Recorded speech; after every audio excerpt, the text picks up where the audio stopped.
அவ்வையிடம் ஆசி பெற்றவனா, அப்பனுக்கே பாடம் சொன்னவனா, கார்த்திகை பெண்ணிடம் வளர்ந்தவனா, தேன் தமிழ் காத்த தெய்வமா, மயூர வாகனத்தில் வருபவனாம், சித்தாதி சித்தனா, சஷ்டி கவசம் கொண்டவனாம்.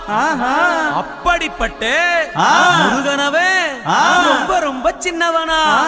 முருகன் சின்ன சின்ன முருகைய சிங்கார முருகைய கொஞ்சி கொஞ்சி தமிழ் பேசும் செந்தில் வடிவேலனவ.